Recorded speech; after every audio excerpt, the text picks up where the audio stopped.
El candidato a la presidencia, Carlos Mesa, insiste en que la teleeducación podría hacerse mediante los medios estatales, radios y canales, y que como alguna vez ya se hizo, podría ser muy efectivo principalmente para los sectores rurales alejados. Hoy en Cochabamba, contraponemos esta información con otra, tuvimos la protesta de los padres de familia de los colegios privados que piden 50% de descuento. Y claro, ellos no se sienten satisfechos por los contenidos ni por las herramientas con las que están trabajando sus hijos. Hablemos de educación. Mónica Olmos con nosotros en contacto desde Santa Cruz para estos apuntes importantes, necesarios en un momento como el que está viviendo el país por el paso del COVID-19. Mónica Olmos, un gusto tenerte en nuestras pantallas. Gracias por haber aceptado esta invitación. Hace pocos días, el candidato a la presidencia, Carlos Mesa, decía que podemos utilizar los medios estatales, radio y televisión, para impartir clases por lo menos a ciertos sectores de la sociedad. ¿Esto es posible o no, Mónica? ¿Cómo estás? Buenas noches. Hola, querido Mauricio, ¿cómo estás? Y por tu intermedio, un cálido saludo a toda tu audiencia de Cochabamba. A tu pregunta, a ver, claro que es posible, pero más allá de lo que haya podido decir el candidato Carlos Mesa, yo me voy a remitir simplemente, Mauricio, y tú lo recordarás, a los hechos históricos. La historia de la comunicación en Bolivia da cuenta de una larga data de lo que es la teleeducación en realidad. Los medios tradicionales, que hoy llamamos tradicionales, específicamente la radio, Mauricio, hace aproximadamente 66 años hacen educación a distancia, ¿no? Y surgieron a partir la radio, que vino de la mano de la Iglesia Católica a través de la congregación Merinol, en 1954, instauró ya el primer programa de educación a distancia a través de radio, ¿no? Pocos años después, en 1956, vino Radio San Gabriel y en 1967, recordarás, ya se creó la radio Herbol. En la década de los 80, 81, se creó, por ejemplo, la radio Cepra, cuyo fundador, uno de sus fundadores fue nuestro querido amigo Manolo Molina, que recientemente lo hemos perdido, ¿no es cierto? Entonces, han sido décadas, 6 décadas, Mauricio, que en Bolivia se ha hecho y se hace la teleeducación a través de la radio. Entonces, sí es posible. También debemos recordar que la televisión universitaria por la década de los 70, 73, si no me equivoco, en Santa Cruz, con la Universidad de Gabriel René Moreno, el 78 en Cochabamba y un poquito después en La Paz, surge también con ese propósito de hacer educación a distancia, ¿no? Teleeducación. Entonces, no es una novedad, Mauricio, ¿no? Si nos remontamos a los últimos 15 años, de pronto puedo decirte, o más, 20 años en realidad, la ley 1565 hablaba ya y reconocía diferentes modalidades de educación, ¿sí? Hablaba de educación a distancia, hablaba de teleeducación, hablaba de educación virtual inclusive, ¿no? Y daba pie a que las universidades privadas, no te estoy hablando de las públicas autónomas, te estoy hablando de las privadas, puedan, en coherencia con la ley 1565, hacer educación a distancia. Esto a solicitud, por supuesto, de autorización respectiva al Ministerio de Educación a través de lo que es el Reglamento General para Universidades Privadas. Entonces, tanto la televisión, pero más aún la radio en Bolivia, ha nacido a partir de la educación. Ese ha sido el fundamento y el principio y el propósito de su creación, hacer educación. Se han hecho inclusive radionovelas, ¿no? Radionovelas con fines educativos, por supuesto, en quechua y en aymara. Entonces podemos hablar muchísimo sobre todo ese aparato y toda esa experiencia que se tiene en Bolivia de lo que es la educación a distancia o teleeducación. La ley 070, en lo que es el proyecto, hubo muchos proyectos de la ley 070, que es la actual ley de educación, Mauricio, En los artículos 17, 29 y 31 sí hacían referencia a la educación en diferentes modalidades, la educación a distancia y la virtual.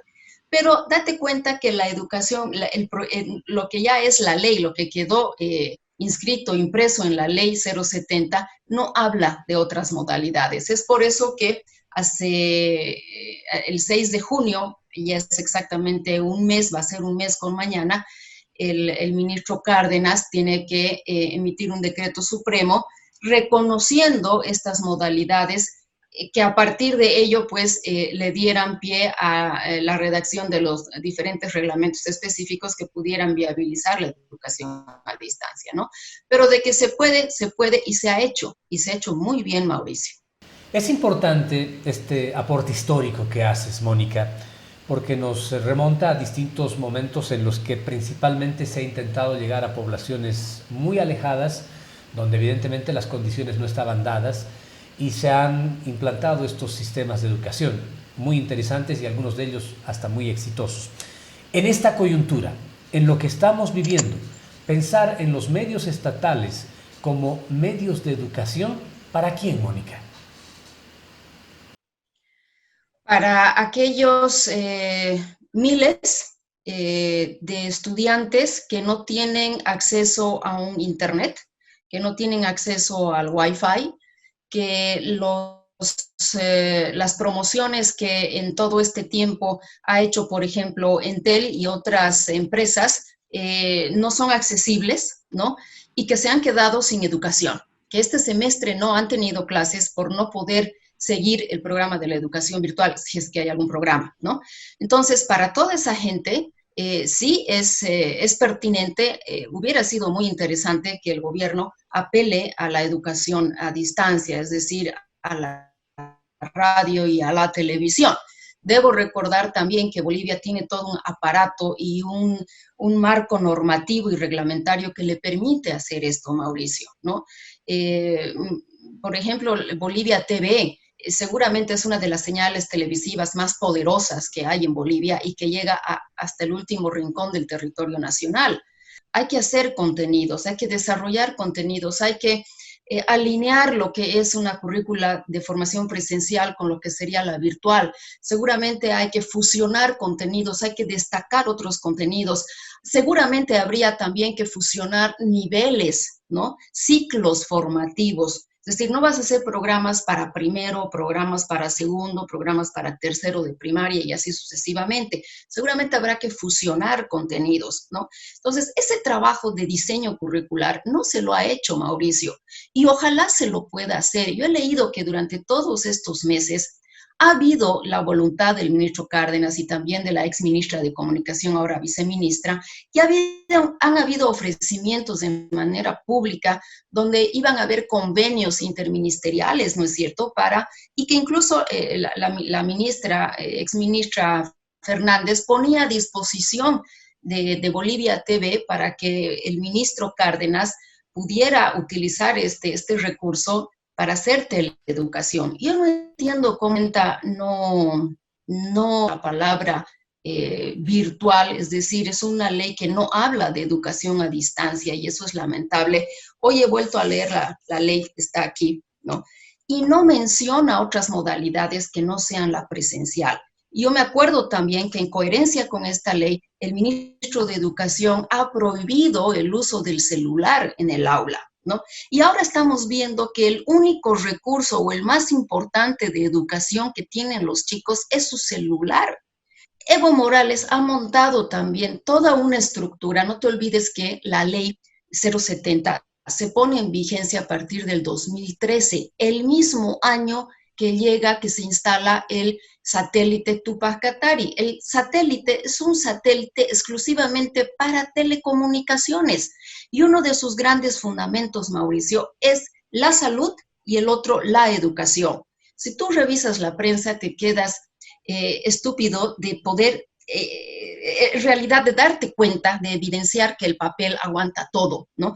Yo tengo aquí un resumen de unos 4 o 5 puntos que el ministro Aguilar se compromete a hacer a partir de la educación con el satélite Tupac Katari. Y quiero invitar a tu teleaudiencia a que puedan revisar una publicación del 27 de noviembre del 2012, hace 8 años atrás, Mauricio, de un sitio web que se llama RedTix Bolivia, ¿sí?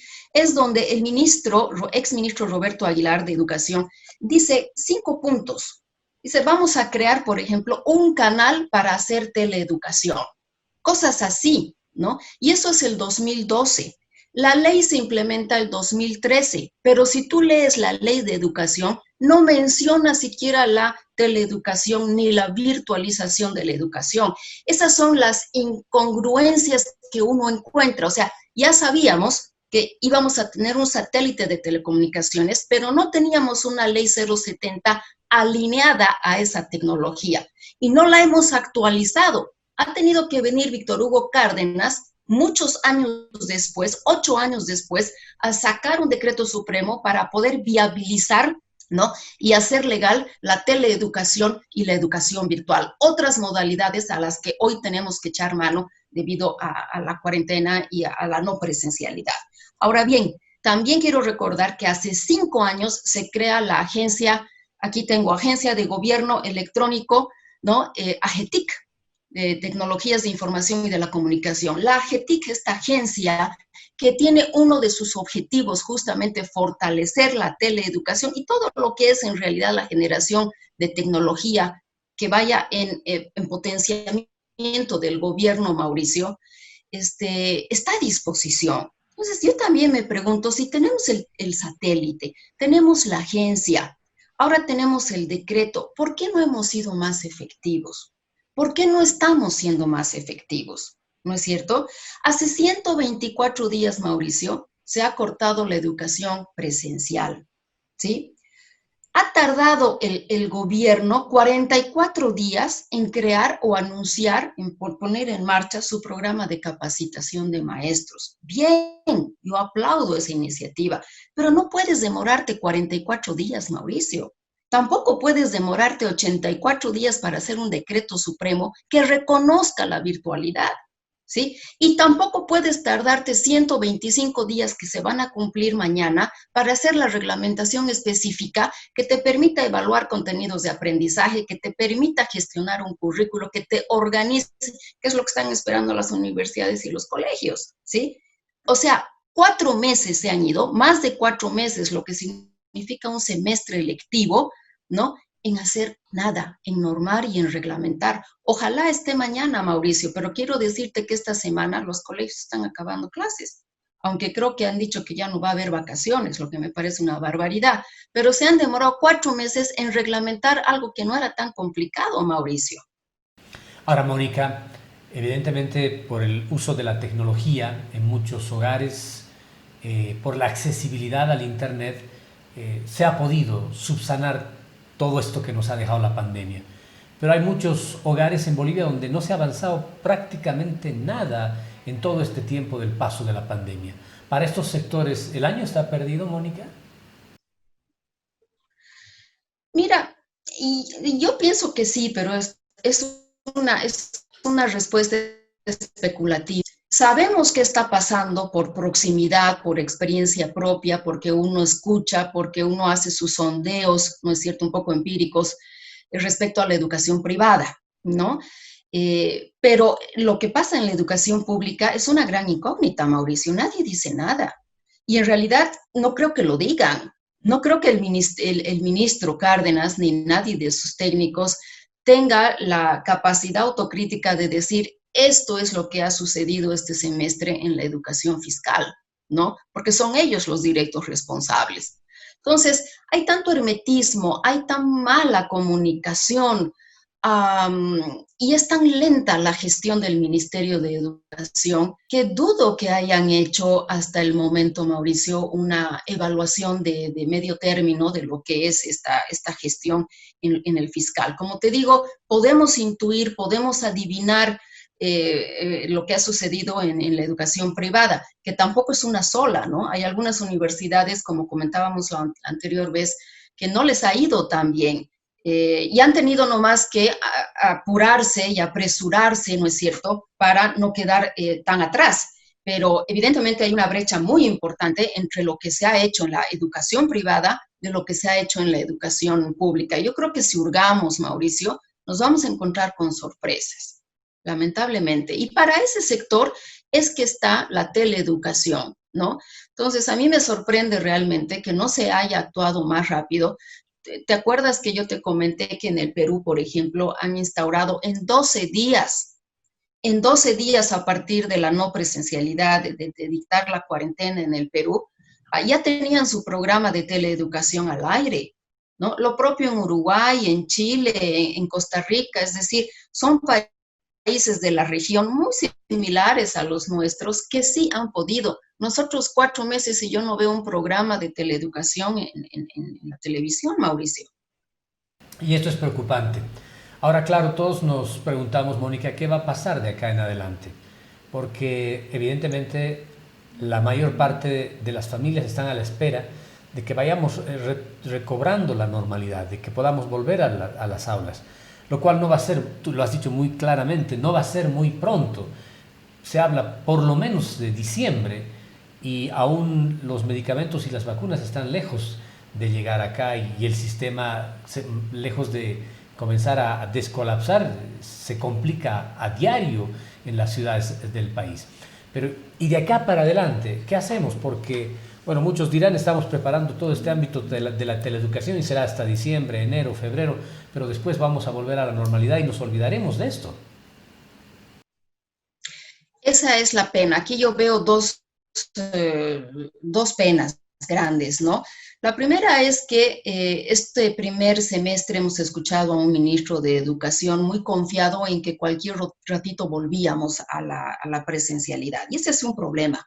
Ese es un problema y ha demostrado la falta de observación. Si bien a todos los países de Latinoamérica nos ha agarrado esto de la pandemia más o menos al mismo tiempo, ya teníamos un referente de 1 o 2 meses antes, ¿no es cierto?, de Italia y de España. Y ahí veíamos lo que hoy está sucediendo en Latinoamérica.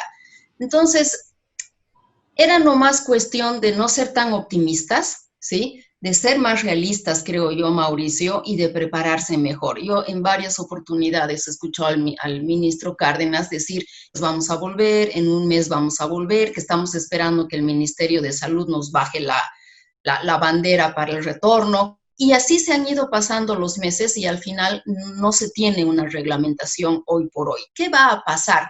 Yo veo que el ministro sigue con la misma lógica de cualquier momento volvemos a la presencialidad. Y este año, Mauricio, no se va a volver a la presencialidad, ¿no? Y no porque no lo quiera el ministerio, sino porque los padres somos los que no vamos a querer, Mauricio. Tú lee un poco las impresiones, las opiniones de los padres de familia y te dicen, yo no voy a llevar a mi hijo, a mi hija al colegio el próximo semestre. Hace 2 días ya se ha conocido la postura del Ministerio de Educación, que ha dicho que en agosto y septiembre no se va a retornar a aulas, ¿no? Eso es obviamente pertinente desde mi punto de vista, porque vamos a estar, parece, en la curva, ¿no? En el pico más alto de la pandemia. Pero en los próximos meses será pertinente. Entonces, yo creo nomás que mañana deberían estar listos o lo antes posible los reglamentos específicos. Las universidades ya se están preparando para el segundo semestre. Yo creo que se va a gestionar de mejor manera, por supuesto que sí. ¿Es posible una educación virtual? Sí, es posible, pero obviamente nos está moviendo el piso a todos. Es algo que no sabemos hacer, lo estamos aprendiendo, pero sí es posible, sí es posible. Entonces, mantengámonos tranquilos, conversemos con los directores de colegios, apoyemos a las asociaciones de padres de una manera propositiva, proactiva, con esperanza, Mauricio, porque de otra manera creo que llegado el momento, ni la renuncia del ministro Cárdenas, ni el retorno pronto, al menos el retorno pronto a aulas, van a ser la salvación, todo lo contrario. Bueno, Mónica, gracias. Gracias como siempre por toda la información que nos brindas, por el análisis que nos parece muy interesante, apropiado y útil en un momento como el que está viviendo actualmente el país. Gracias por haber estado hoy en Noche a Noche una vez más, Mónica, muy gentil. Yo soy la agradecida, querido Mauricio, te mando un abrazo, cuídate y un cariñoso saludo a todos los amigos de Cochabamba. Ojalá esté mejor Cochabamba, mucho problema, ¿no? Mucho problema. Gracias, Mónica, igualmente para la familia. Un abrazo fuerte y a cuidarse, por favor. Un abrazo. Pronto. Gracias.